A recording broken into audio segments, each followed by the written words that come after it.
Vamos a hablar y vamos a comenzar en estos días a hablar de una escuela profética, y ser profético tiene que ver con diseños, con proyectos que primeramente nacieron en el corazón de Dios y que Dios quiere revelárselo a cada uno de sus hijos, porque cada uno de sus hijos tiene un diseño y un propósito. Entonces estamos aquí y el Señor nos ha llamado para conocer acerca de lo que Dios tiene para cada uno de nosotros. Dígale a su hermano que está al lado: Dios tiene algo para tu vida y lo va a hacer rápidamente.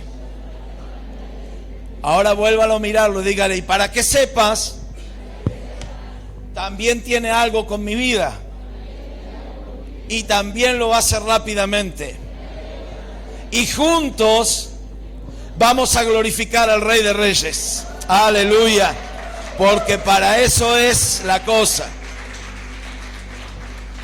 Venga conmigo al libro de Joel. Joel capítulo 2, versículo 21.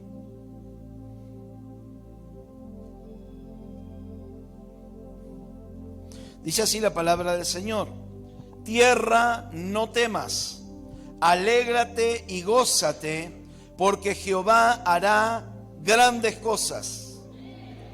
Animales del campo, no temáis, porque los pastos del desierto reverdecerán, porque los árboles llevarán su fruto, la higuera y la vid darán sus frutos.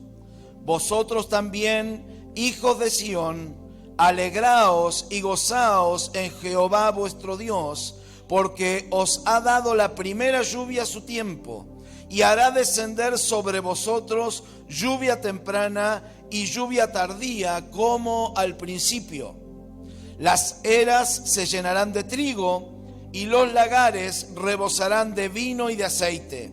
Y os restituiré los años que comió la oruga, el saltón, el revoltón y la langosta, mi gran ejército que envié contra vosotros. Comeréis hasta saciaros y alabaréis el nombre de Jehová vuestro Dios, el cual hizo maravillas con vosotros, y nunca jamás mi pueblo será avergonzado. Y conoceréis que en medio de Israel estoy yo, y que yo soy Jehová vuestro Dios, y no hay otro, y mi pueblo nunca más será jamás avergonzado. Y después de esto derramaré mi espíritu sobre toda carne, y profetizarán vuestros hijos y vuestras hijas, vuestros ancianos soñarán sueños, y vuestros jóvenes verán visiones. Y también sobre los siervos y sobre las siervas derramaré mi espíritu en aquellos días, y daré prodigios en el cielo y en la tierra, sangre y fuego y columnas de humo. El sol se convertirá en tinieblas y la luna en sangre antes que venga el día grande y espantoso de Jehová. Hasta allí la palabra.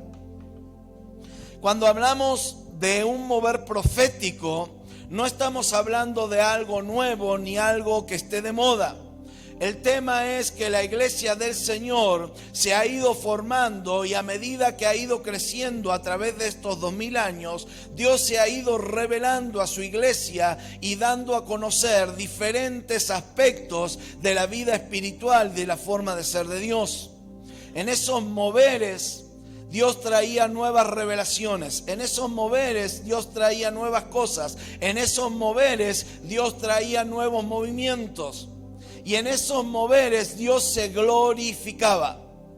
En este último tiempo estamos viviendo un mover de lo profético y lo apostólico, pero no porque sea algo nuevo, sino que siempre estuvo, pero Dios preparó esas cosas para este tiempo, porque la palabra de Dios dice que la gloria postrera iba a ser mayor que la primera. Es decir, que la revelación de Dios siempre va en crecimiento, siempre va en aumento, y la gloria de Dios siempre se manifiesta para ser más que lo que fue primeramente. Es decir, que usted y yo tenemos un privilegio de vivir en esta época porque ahora tenemos una mayor gloria manifestada de Dios, pero al mismo tiempo tenemos una mayor responsabilidad como administradores de las cosas de Dios para que todo lo que Dios ha revelado a través de los tiempos y lo que está revelando en estos tiempos sea bien administrado, para que no se desvirtúe, sino que la iglesia de Cristo sea formada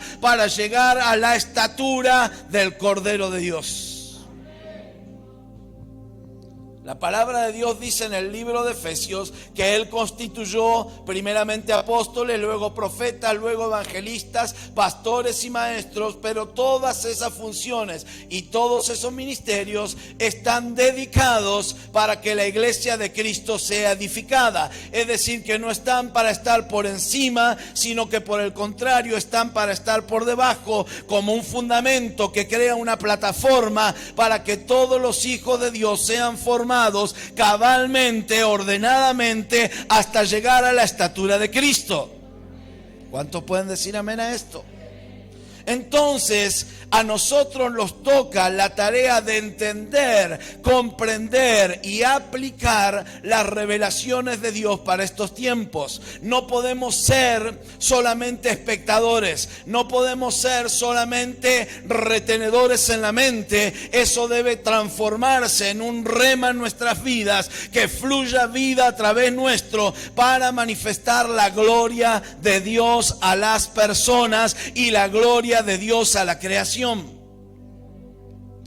Yo no sé cuán conscientes somos cada uno de nosotros de todo lo que espiritualmente se mueve en los aires y sobre cada una de las tierras. Pero cuando nosotros empezamos a escudriñar las escrituras y la palabra de Dios y vemos cómo Satanás cayó a tierra, y viendo las limitaciones del enemigo y cómo él tiene un ejército organizado, ordenado, para tratar de gobernar toda la tierra, para tratar de buscar adoradores a través de los hombres de diferentes manifestaciones y de diferentes culturas, porque para que haya una cultura primeramente tuvo que haber un culto, y para que haya un culto primeramente tuvo que haber un Dios. Si usted me está entendiendo, no, usted va a entender que lo que yo le estoy diciendo es que todo el paganismo que se conoce en la tierra, antiguo y presente, tiene que ver con alguna manifestación espiritual que hubo en un cierto lugar que creó que a alguien le rindiese culto, y que a través de ese culto terminó formando una cultura a través de la cual familias y pueblos se han rendido a través de los años. Esa es la forma de gobierno que Satanás tiene sobre la tierra. Ahora, el Señor no dedicó su tarea a enviar ángeles para contrarrestar esto, sino que la tarea de Dios fue crear al hombre para contrarrestar toda cosa que el enemigo quería levantar.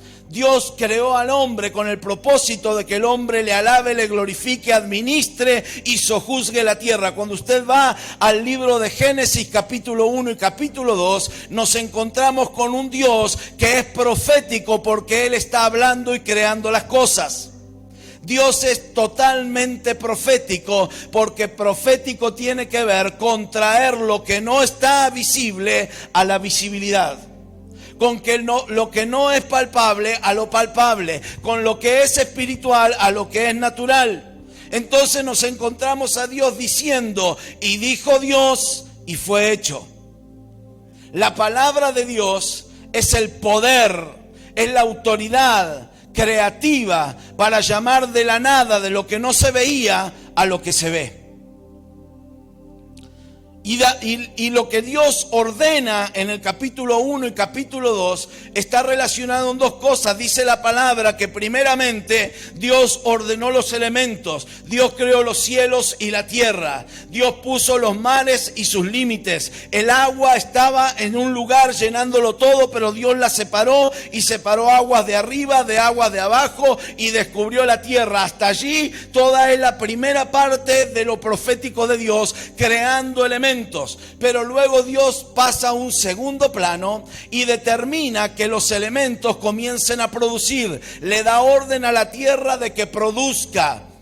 Y le da orden al cielo de que produzca, y le da orden a las aguas para que produzcan, y las aguas, la tierra y los cielos, obedientes a la palabra de Dios, comienzan a producir seres vivientes. Y luego Dios se toma el trabajo de crear al hombre, ya no solo a través de su palabra, sino que se toma el tiempo de tomar barro y darle forma, y le dio una forma preciosa. Gracias por el amén. Ahí alguien está enchufado conmigo. Si no, mire a su hermano, mire qué precioso que es. Ay, dicen algunos. Adán habrá sido como vos. Y habrá sido Eva como vos. Qué belleza, ¿no? La creación de Dios. Ay. Y eso es tremendo, mi amado, porque la palabra de Dios dice que una vez que Dios formó al hombre y se tomó el trabajo de crearlo, dice la palabra que Él sopló aliento de vida. Es decir, que Él dijo, hagamos al hombre a nuestra imagen y semejanza. Y una vez que el hombre estuvo formado, la imagen y la semejanza de Dios fue puesta dentro de lo que Dios había formado, dándole aliento de vida y dándole la capacidad al hombre en la manera creativa de ser como Dios. Si algo nos diferencia del resto de la creación, es justamente esa imagen de Dios que hay dentro nuestro. Esa capacidad que nosotros tenemos para poder hacer cosas que sirvan para nuestra vida. Y esas cosas sean creativas, sean imaginativas. Todo ser humano, de acuerdo a lo que crea, antes de que eso sea creado, primeramente lo tuvo en su mente. A mí me encanta porque yo tengo una formación técnica y hace ya 30 años doy tecnología en la escuela, y tiene que ver con todo lo que el hombre crea para su bienestar y solucionar sus problemas. Su problema entre comillas, porque sabemos que hay un problema que no podemos solucionar, y ese es el vacío que hay dentro de nuestro corazón. Pero hacemos cosas creativamente, y antes de que eso esté materializado, primeramente estuvo en nuestra mente. Primeramente nos lo imaginamos, primeramente hubo un análisis. Yo me lo imagino a Dios estando en la eternidad, viendo todo oscuro y diciendo en algún momento, mi mente se está imaginando una tierra, mi mente se está imaginando un universo, mi mente está creando, la mente de Dios se está formando, y en algún momento Dios tiene todo ya formado, y Dios dijo, sea la luz. Y fue la luz. Obviamente nosotros no tenemos ese poder en la palabra para decir, sea la casa. ¿No? Sería lindo, ¿verdad?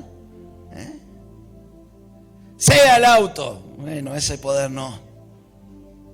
Pero en estos días nosotros vamos a aprender que en lo espiritual tenemos un poder profético para tomar lo que el cielo está diciendo y traerlo aquí a la tierra y declarar que las cosas sean, para que las cosas sean conforme al reino de los cielos, conforme a lo que Dios está estableciendo, para que las cosas sean, para que el reino de las tinieblas caiga y sea establecido el reino de Dios y su justicia sobre la tierra.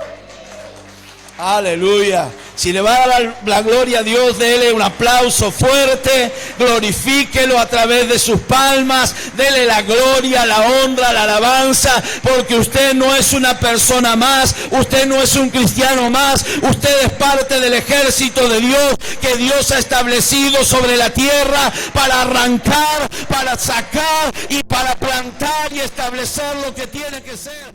Entonces Dios crea al hombre, y lo que nos diferencia es justamente ese poder creativo. Hay un soplo de vida que no se perdió. Aunque el hombre cayó en pecado, aunque la naturaleza humana quedó caída, la capacidad y el soplo de vida siguen estando dentro nuestro. A partir de allí, toda la creación quedó sojuzgada para procrear y crecer. Si usted mira el resto de la naturaleza se crea, se forma, se reproduce. Y de la misma manera el ser humano se crea, se forma, se reproduce. La única diferencia es que por causa del pecado entró la muerte y lo que era infinito terminó siendo finito y momentáneo aquí en la tierra. Y por causa de la maldad del hombre, 2 veces el Señor tuvo que acortar los años de vida del hombre sobre la tierra. Y ya no podemos vivir como Matusalén, ni como Noé, ni siquiera como Abraham. Y algunos de nosotros a gata estamos tratando de sobrellevar los años que tenemos. ¿Qué le parece? Yo, aunque no lo parezca, era una persona muy deportiva en mi adolescencia. Lo que no lo parece. Aunque sigo haciendo fierro, tenedor, cuchara y cuchillo. Y hago triatlón, entrada, plato principal y postre. Pero para que usted tenga una idea, yo era muy inquieto, era muy de no poder quedarme quieto, y a través de las actividades de la iglesia uno estaba en un montón de quehaceres, pero aparte de eso hacía fútbol en un club, hacía rugby en otro club, al mismo tiempo hacía gimnasia en la escuela, era muy deportivo y ahora el cuerpo me está pasando factura. Y en algún momento, en alguno de esos deportes, tuve una fractura en una vértebra y ahora esa fractura parece que los kilos de más están pasando factura justamente y no puedo estar mucho tiempo parado, por ahí tengo ciertos dolores, a veces termino con algunas pastillas, otras veces con algunas inyecciones, aunque tratamos de escaparlo un poquito. Tengo la hermana médica de la iglesia, su esposo es metalúrgico. Mi esposo una vez estaba de viaje, mi amado, y yo estaba solamente con una de mis hijas y caí en cama con dolor y la llamé a la médica como a las 11 de la noche y me dice: ya voy para ponerte una inyección. Y no tuvo mejor idea que pedirle al marido que se baje él en la farmacia a comprar la inyección y la aguja. Me trajo una aguja del tamaño de un electrodo más o menos. Me ama el pastor Javier. Así que tratamos de escaparle a las inyecciones. Pero lo cierto es, mi amado, que más allá de los años que nosotros tenemos sobre la tierra, seguimos teniendo la imagen de Dios en nosotros y seguimos teniendo la creatividad y seguimos teniendo ese soplo de vida. La palabra de Dios dice que Dios pone en nosotros espíritu y alma, y ese espíritu y alma, cuando llegue el final de nuestros días, tendrá que volver a Dios que lo dio. El tema es, ¿qué hacemos nosotros con ese espíritu, con ese soplo de vida que está en nosotros mientras estamos aquí en la tierra?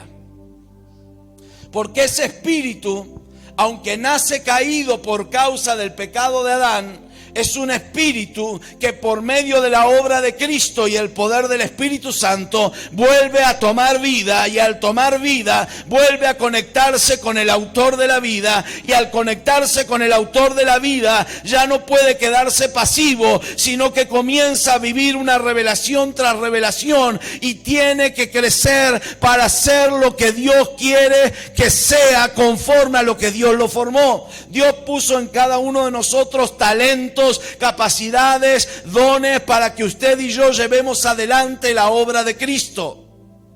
La palabra de Dios dice a través del profeta Joel que en los postreros tiempos iban a suceder algunas cosas. Primeramente, Dios iba a restituir todo lo que el saltón, la oruga, el revoltón, la langosta se habían comido. Y mire algo interesante, porque a veces leemos la palabra y decimos: todo esto tiene que ver con el enemigo. Sí, tiene que ver con el enemigo, porque el diablo es el que viene a hurtar, matar y destruir. Pero hay algo importante que la palabra de Dios dice en el final de ese pasaje, y dice: mi gran ejército. Es decir, que Dios permite que el diablo actúe contra sus hijos.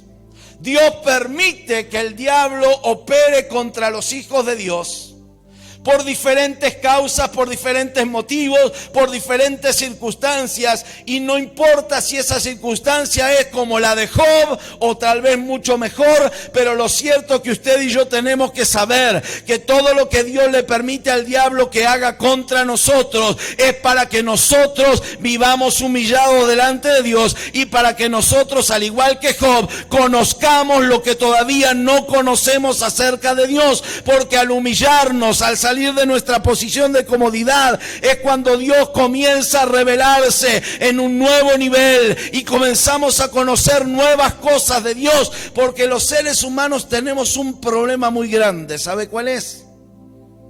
Que nos gusta acostumbrarnos a lo que conocemos, porque esa es nuestra zona de confort, esa es nuestra zona de seguridad. Usted, cuando va a su trabajo, trata de ir siempre por el mismo camino, se acostumbra a ir por el mismo camino, porque eso le brinda seguridad. Usted no anda probando nuevos caminos, nuevas carreteras, por dónde va a andar. Usted, si trabaja acá en Aluminé y vive en Aluminé, no se va a ir a Pilolil para ver otro camino, cómo llegar a Aluminé, ¿verdad? Ni se va a ir hasta Zapala, ni se va a ir para el norte. Usted conoce el camino, es seguro. Los que viven en otra ciudad más grande, donde hay otros peligros, con más razón tienen caminos más asegurados. Y lamentablemente hacemos lo mismo con el Señor. Nos acostumbramos a lo que ya conocimos del Señor. Eso nos brinda seguridad. Dios es así, Dios tiene esta forma, Dios se manifiesta de esta forma, y con eso parece que fuera suficiente. Ahora, cuando usted y yo entendemos que Dios es tan grande que llena todo el universo, ¿cómo podemos nosotros llegar a conocer a Dios y conocer todos los aspectos de Dios? No alcanzamos a terminar de conocer a todos nuestros parientes. Imagínense Dios. Yo tengo primos de 70, 75 años, yo tengo 53, no los conozco, me los puedo cruzar por la calle, que encantado, mucho gusto, no sé quién sos. Y tratemos de no cruzarnos mal en la calle con el auto, porque tal vez en vez de bendiciones salgan otras cosas. Y no terminamos de conocer a nuestros parientes, y a veces pretendemos decir que ya lo conocemos a Dios. Entonces Dios utiliza cosas para trabajar nuestra vida, porque cuando nosotros nos acostumbramos a lo que conocemos, nosotros dejamos de poner nuestra vida en las manos de Dios para seguir manejando nuestras vidas nosotros. Y Dios pasa a ser algo más de nuestra vida y no el centro de nuestra vida. Y entonces Dios se transforma en religión y no en relación. Y Dios no comparte su gloria con nadie, y mucho menos con nosotros. Entonces Dios a veces envía a su ejército para tratar con nosotros, para que nosotros seamos humillados. Y entonces Él viene con su amor, con su gracia, con su poder, y se revela de tal manera que podemos decir, igual que Job: de oídas te había oído, mas ahora mis ojos te ven. Y hay una gran diferencia entre oír y ver.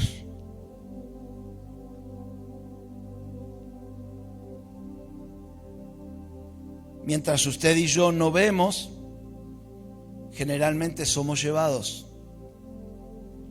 Nos imaginamos las cosas. Y en el mundo espiritual es exactamente igual. Si solamente oímos la palabra de Dios, si solamente oímos el mensaje, si solamente oímos las canciones, si solamente oímos las oraciones, nos imaginamos algo de lo que Dios es. Pero cuando Dios se manifiesta y nuestros ojos son abiertos, comenzamos a ver una nueva dimensión. Y eso tiene que ver con lo profético. Porque Dios dice: después de que pase todo esto, yo les voy a restituir. Y después de toda esa restitución, yo voy a derramar mi espíritu sobre algunos. Oh, ¿cómo dice su Biblia? Sobre toda carne. Y usted ve la manifestación en el libro de los Hechos, que los apóstoles comienzan a predicar el evangelio, y Pedro, cuando está predicando en la casa de Cornelio, luego de anunciar el evangelio, dice la palabra que todavía estaba predicando cuando el Espíritu Santo vino y se derramó y comenzaron a hablar nuevas lenguas, y Pedro entendió que algo sobrenatural estaba pasando, y él estaba viendo con sus ojos la gloria de Dios, y entendió, viendo, no escuchando, que la gracia, la gloria y el poder de Dios no era solamente para el pueblo de Israel, sino para toda carne y todo aquel que invoque el nombre del Señor. Y usted se encuentra a un Pablo diciendo: esto es lo que dijo el profeta Joel, que en los postreros tiempos él derramaría de su espíritu sobre toda carne. Oh, gloria. Cuando usted ve el Antiguo Testamento, nos encontramos con hombres de Dios que tuvieron una disposición para oír la voz de Dios, y el Espíritu de Dios venía sobre esos hombres. Lo encontramos a un Abraham en medio de un pueblo pagano. Su padre era sacerdote de dioses paganos, pero este hombre tenía algo diferente. Parece que no estaba satisfecho con los dioses de su padre, y algo se despertó en su espíritu para buscar diferente la forma del Dios que él quería, y Dios se le manifestó, y Dios le habló con voz audible, y Dios le dio un mandamiento, y él fue obediente a ese mandamiento de dejar la tierra y su parentela e ir a una tierra que Dios le mostraría. Es hermosa la obediencia de Abraham, ¿verdad? Es hermosa en nuestra época, que tenemos GPS, auto, pero en aquella época no había mapa, no había GPS, no había auto, no conocíamos mucho, pero Abraham obedeció. ¿Por qué obedeció? Porque Dios se le reveló. Y cuando Dios se te revela, tú y yo no volvemos a ser iguales. Cuando Dios se te revela, no hay marcha atrás. Cuando Dios se te revela, aunque quieras ir marcha atrás, hay un fuego dentro tuyo que dice: no, yo tengo que ir para ese lado. No importa los problemas que hayan, no importa los gigantes que se levantan, no importa las circunstancias adversas. Dios se me reveló, yo conozco algo diferente, mis ojos fueron abiertos, yo sé para dónde voy, yo sé quién es el Dios vivo, yo no puedo permanecer de la misma forma. Hay un Dios que se me ha revelado. Pero el Espíritu de Dios en el Antiguo Testamento solamente venía sobre algunos hombres, y esos hombres eran los hombres de Dios que, ya sea solos o a través de un pueblo, iban delineando todo lo que Dios tenía preparado para la humanidad. La palabra de Dios nos dice en el libro de Hebreos que esos hombres de la fe, aunque no alcanzaron la promesa, la vieron, Dios se la mostró, y ellos la saludaron de lejos y caminaron por fe, y por medio de esa fe la promesa se cumplió en el tiempo que se tenía que cumplir, porque esos hombres creyeron. Pero en los últimos tiempos el Señor derramaría su espíritu sobre toda carne. Y ese derramamiento del Espíritu de Dios tiene evidencias. Y esas evidencias nos dicen que algunas personas iban a profetizar, que otras personas iban a tener visiones, manifestaciones del Espíritu de Dios que tienen que ver con traer el reino de Dios a la tierra. No de una manera normal, natural, sino de una manera sobrenatural.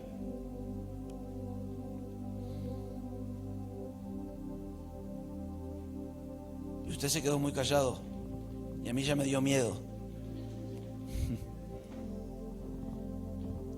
Porque algo que por ahí no entendemos con la iglesia es que Dios dice: yo voy a derramar mi espíritu sobre toda carne. Y a veces pensamos que para que el Espíritu Santo se derrame sobre una persona, primeramente esa persona se le tiene que anunciar el Evangelio, se le tiene que declarar el reino de Dios, se tiene que convertir, se tiene que entregar a Dios para que el Espíritu Santo venga sobre él. Y permítame decirle con toda autoridad que eso no es lo que Dios está diciendo. Dios está diciendo que en los postreros tiempos Él iba a derramar su espíritu sobre toda carne. La manifestación de Dios comenzó de una manera diferente a través del Pentecostés, cuando el Espíritu Santo vino sobre esos 120 allí en el lugar, en el aposento alto, y con todo de nuevo Pedro predicó. Dice la palabra que su predicación hizo que se convirtieran 3,000 personas.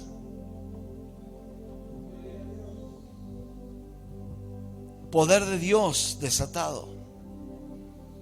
Y en esa manifestación, algunos tendrían sueños, otros tendrían visiones, otros profetizarían. Permítame decirle que el diablo es tan astuto que siempre trata de pervertir todos los diseños de Dios. Y como la iglesia a veces ha sido lenta para comprender, lenta para aplicar, el diablo ha tomado lugar y utilizado cosas de Dios para transformarlas de una manera pervertidas. Y usted me pregunta: pero pastor, ¿cómo es esto? Yo le digo: ¿cómo es esto? Usted encuentra hechiceros, agoreros, soñadores, personas que seducen a través de la palabra. Y usted se encuentra, por ejemplo, en el libro de Hechos, encontramos la primera mención a un profeta, y resulta que la primera mención en el Nuevo Testamento de un profeta tiene que ver con un falso profeta llamado Bar Jesús. Y encima con ese nombre, ¿vio? Bar Jesús.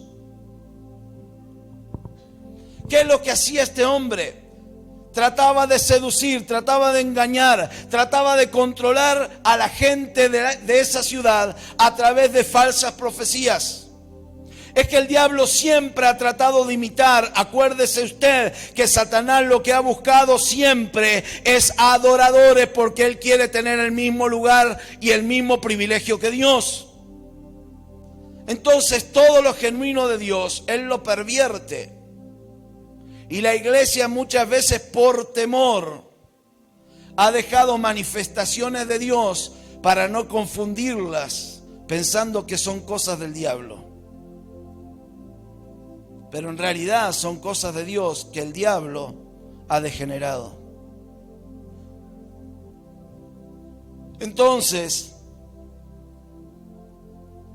las personas tienen sueños, pero como no hay quien les interprete los sueños, las personas terminan utilizando los sueños para ver qué número tienen que jugar en la lotería.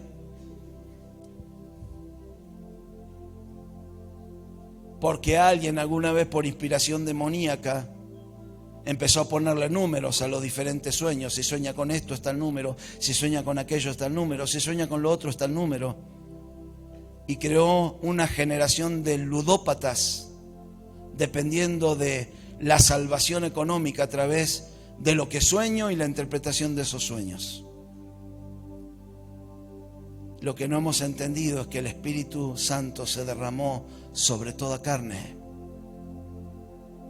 Y no solamente necesitamos que la iglesia sueñe los sueños de Dios, sino que más primordialmente la iglesia necesita ser los intérpretes de los sueños de las personas, para decirle lo que Dios les está queriendo hablar, para decirle lo que Dios está trabajando con su vida. Usted se encuentra con un José, que José era el soñador de la familia. La familia lo menospreciaba porque los sueños de José parecían que eran medio vanidosos. El tema es que no eran vanidosos los sueños, vanidoso era un José que todavía no había sido formado. Entonces, cuando él a sus 17 años tuvo el sueño de que el sol, la luna y las estrellas se inclinaban delante de él, él orgullosamente fue a contarle a su familia, y su familia tuvo celos y tuvo envidia de él. Pero los sueños eran correctos. Ahora, aunque nuestra posición sea incorrecta, cuando Dios quiere hacer algo a través de nuestras vidas, Dios lo va a hacer y Dios lo va a concretar para cumplir su plan. Y aunque José todavía no estaba maduro, y aunque José todavía estaba muy orgulloso porque era el mimado del padre, terminó siendo vendido como esclavo, pero sin saberlo él ni sus hermanos, él estaba dentro del plan de Dios para ir a cumplir lo que Dios le había dicho a su abuelo Abraham acerca de que la familia iba a tener que estar esclava 400 años en una tierra extranjera. Y allí va José rumbo a que la palabra de Dios se cumpla. Pero José es un hombre que comienza a madurar, es un hombre que comienza a entender que Dios tiene planes y diseños con su vida. Y cuando él llega, aunque es vendido y está como esclavo en la casa del general del ejército, dice la palabra que él era temeroso de Dios. Y aunque la esposa del general quiso seducirlo, la palabra de José es: yo estoy solo, pero hay alguien que está mirándome y ese es mi Dios. ¿Y cómo voy a pecar yo delante de mi Dios? Y terminó en la cárcel. Pero los planes de Dios se seguían cumpliendo. Dígale al que está al lado: los planes de Dios siempre se cumplen en sus hijos. Y dígale: y aunque yo sea medio cabezadura, Dios va a cumplir su propósito conmigo. Y se va a glorificar. Porque esa es la esencia, mi amado. Esa es la esencia. Usted y yo estamos caminando hacia la madurez. Aunque somos perfectos por el Espíritu Santo, el Espíritu Santo nos va perfeccionando. Y a veces metemos la pata, y a algunos nos encanta meter la pata. Y somos perfectos maestros metedores de pata, ¿no? Doctorado, dice, sí. Pero aunque somos imperfectos, cuando Dios te mira a ti, no te mira a ti. Mira la señal que hay en ti.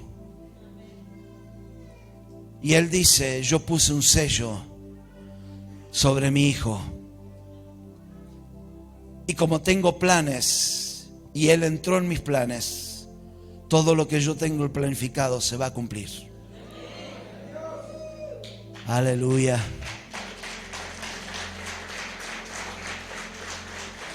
Entonces José está en la cárcel porque Dios lo tiene que llevar delante de Faraón.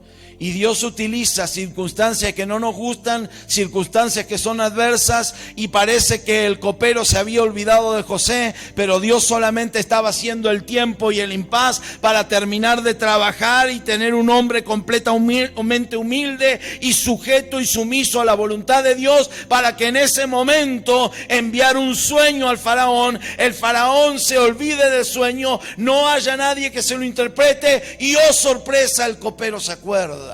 Qué coincidencia, ¿no? Había uno que me había pedido hace un año atrás que le hablara de usted, a usted, señor faraón, si podía tener compasión de él y darle un indulto y sacarlo de la cárcel. Porque cuando las situaciones no nos gustan, queremos que Dios mande un indulto rápido y nos saque rápido. Y no nos damos cuenta que estamos en la escuela de Dios, donde Dios está procesando, está amasando, está sacando. Y entonces José está preparado para que lo que está oculto de los hombres, sígame en esto, Faraón tiene un sueño, no lo tiene José. Dios le habla a Faraón, no le habla a José. Pero José tiene la capacidad de interpretar los sueños. Y José ya está maduro para darse cuenta que no se trata de él, sino que se trata de Dios. Que no se trata de sus planes, sino de los planes de Dios. Y que los planes de Dios no son solamente con él, sino con Faraón, con Egipto y con toda la tierra. sabe que hay muchas personas, aún eminencias, que tienen sueños. Y como no hay una iglesia posicionada para interpretárselo, terminan yendo a los hechiceros, a los agoreros, a los magos, a los brujos, para ver qué le interpretan. Y Dios no puede gobernar sobre la tierra, porque no hay hombres y mujeres de Dios que se paren con una voz profética para decir: el Espíritu Santo está hablando, muchos están soñando, la iglesia tiene que profetizar. Pero como esto es lo que Dios está levantando en estos últimos tiempos, bendito y alabado sea el Señor, que nos ha puesto para aprender, para crecer, para ir en pos de todo lo que Dios quiere darle a sus hijos en esta época. ¿Qué le parece si se pone de pie en un momento? Cierre sus ojos.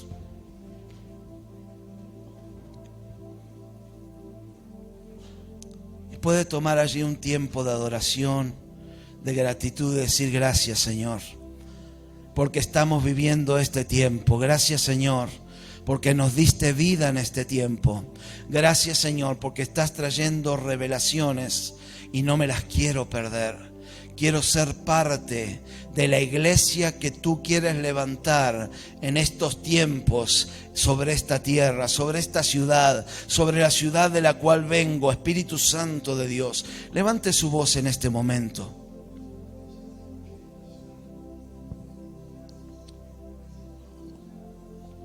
Gracias, Padre Todopoderoso.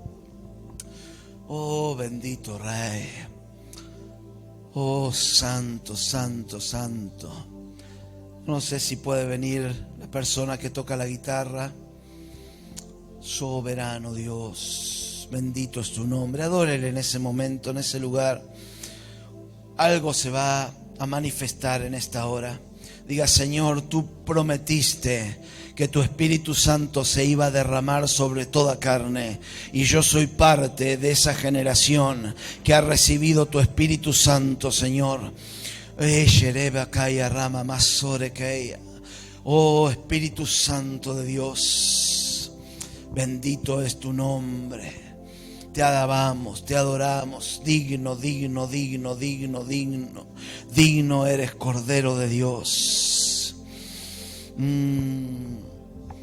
Oh, Señor, en esta hora estamos delante de tu trono, delante de tu presencia, y nos humillamos delante tuyo, Señor, para querer hacer tu voluntad, para buscar de ella, para que tú te nos reveles, Padre, para dimensionarnos en todo lo que has preparado, Señor, para nuestra vida, como instrumentos en tus manos, para que tú te glorifiques, Señor, a través de nosotros. Ven, Jesús, ven, Jesús, ven, Jesús. Levante su voz, adórele en esta hora. Santo, santo, santo, santo. Gracias, Padre Todopoderoso. Santo es tu nombre, bendito eres, Rey. Oh, Sherekababai Soroloy en eso. Santo, santo, santo, santo.